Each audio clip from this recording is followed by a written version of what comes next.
a sua opinião? Pergunta dos stories. Qual a sua opinião sobre ayahuasca?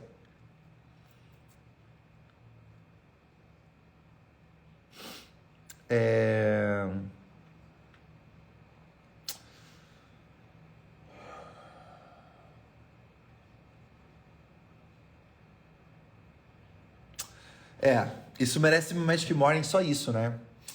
Deixa eu ver se eu consigo resumir isso aqui. E se tiver a galera assistindo aqui que vai estar no Constellation, lá no Constellation a gente pode entrar em detalhes com relação a isso. Eu sinto que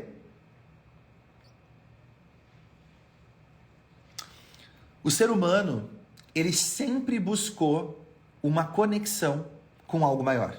Sempre.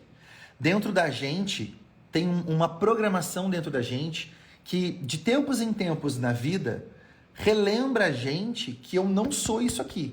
Eu estou isso aqui. Eu não sou isso aqui, eu não sou isso aqui. É só uma experiência que a gente está passando. E a gente busca essa conexão. E aí, essa tentativa, essa busca de poder se reconectar com algo maior, leva a gente a testar e tentar coisas diferentes. Então, geralmente, quando você se preocupa com a vida após a morte, ou as perguntas existenciais da onde eu vim, por que eu estou aqui e para onde eu vou. Essas são as 3 perguntas que movem a humanidade para frente. Sempre. Sempre foi, sempre vai ser. Então, você vai tentar buscar uma resposta para isso. Por N motivos, as pessoas foram condicionadas a buscar essa resposta em uma fonte só. Pelo menos falando da civilização ocidental, que é a religião. Mas existem outros povos que não têm religião como a gente conhece. Esse conceito de religião, né? Que a gente conhece. Protestante ou romano que a gente conhece.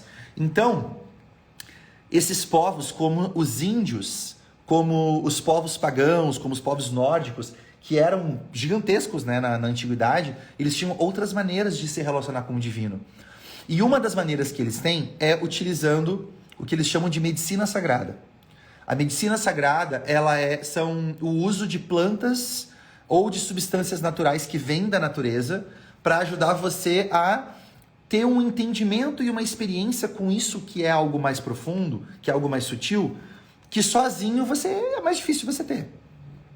Hoje a ciência entende como a ayahuasca e outras medicinas sagradas, como o rapé, como a marihuana, como o tabaco, como o álcool, eles são substâncias que alteram o nosso estado de consciência, né? Você entra num estado alterado de consciência. Você entra na frequência de atividade mental, né? De ondas beta, ondas alfa, ondas delta, ondas teta. E quando você entra nessa frequência, você consegue ver a realidade de um outro jeito do que a gente aqui, você e eu, conversando no Instagram, a gente está vendo agora. Por causa disso, criou-se cerimônias e nas tribos tem um xamã, tem uma pessoa que cuida desse momento para poder fazer essa integração. O homem branco ocidental chegou lá e viu que era um negócio muito massa e falou: ih, rapaz, dá para ganhar um dinheiro com isso aí. Então ele começou a vender aquilo para outras pessoas, retirando o aspecto espiritual da cerimônia e simplesmente entregando a substância para a pessoa. Hoje, a maioria das drogas que a gente conhece, drogas ilícitas, aquele tipo de droga que a nossa mãe ensina que a gente não tem que se envolver. Inclusive, as drogas lícitas também vieram da medicina sagrada. Você já se perguntou de onde veio o álcool? Puta, eu começo a falar sobre isso, abre um monte de caixinha na minha cabeça. Cara, dá pra falar 6 horas sobre esse tema. Quem sabe um dia eu não faço workshop, porque o workshop do quanto você, como ovelha negra, precisa saber sobre as drogas, né? O que realmente são as drogas. O álcool que hoje você bebe na cerveja Skol, na cerveja Bavária, na cerveja...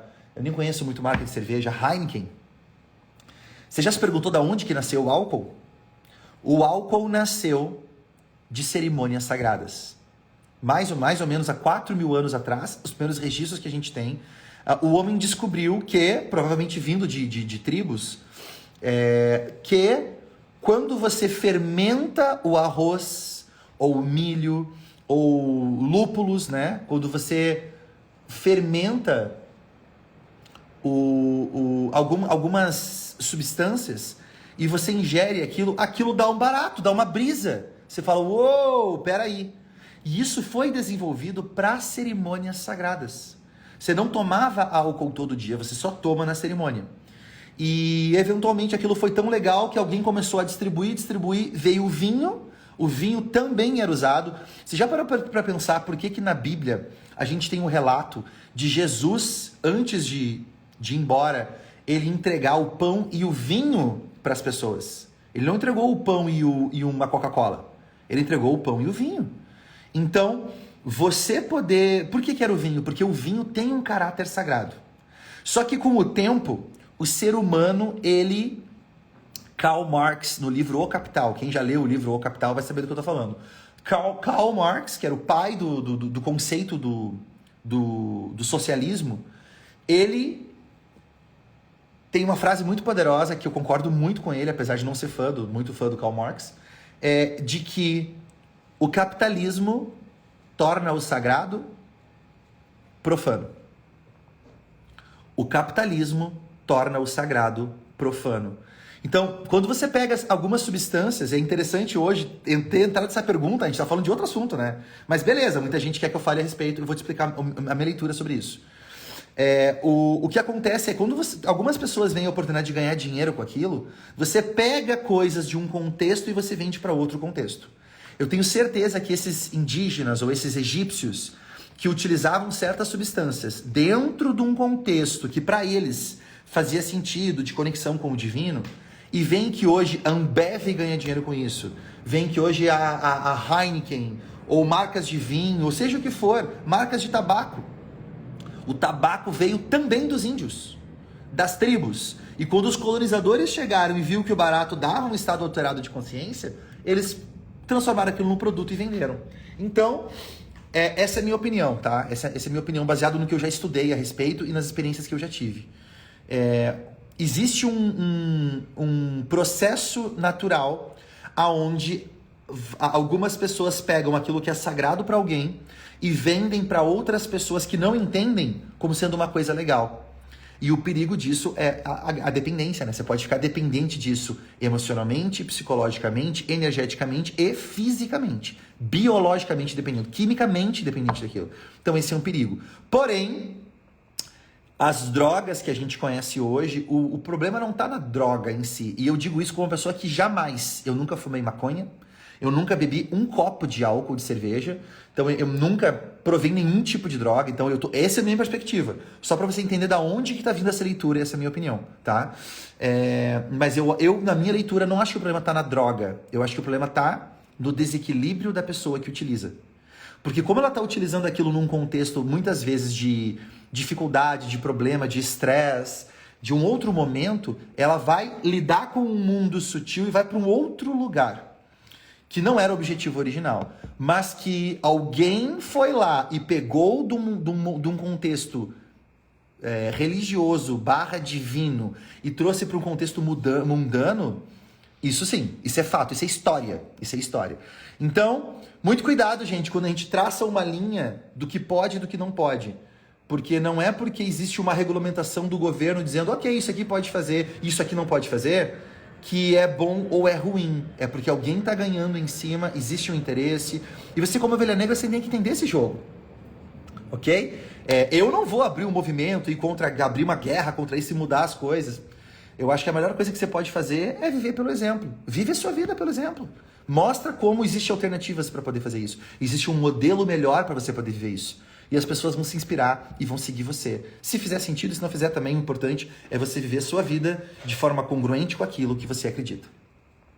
Então, a ayahuasca é um exemplo disso. A ayahuasca, eu sinto que nos últimos tempos existe um movimento muito grande de pessoas que estão se relacionando com isso, que vem de um contexto indígena, principalmente aqui na América do Sul. Não é à toa que os índios conhecem essa medicina, conhecem essa substância, sabem utilizar isso dentro de um contexto, e o quanto isso também está passando por um processo de profanização. Lembra do divino para o profano? E hoje eu conheço pessoas que tomam ayahuasca como se fosse uma latinha de cerveja. uma vez por semana, às vezes tem gente... Eu conheço pessoas que tomam todo dia um pouquinho antes de sair de casa. Então, assim, aí é papo pra outra Magic Morning, né? O que rola quando isso acontece. E aí é o perigo do desequilíbrio. Respondeu, gente?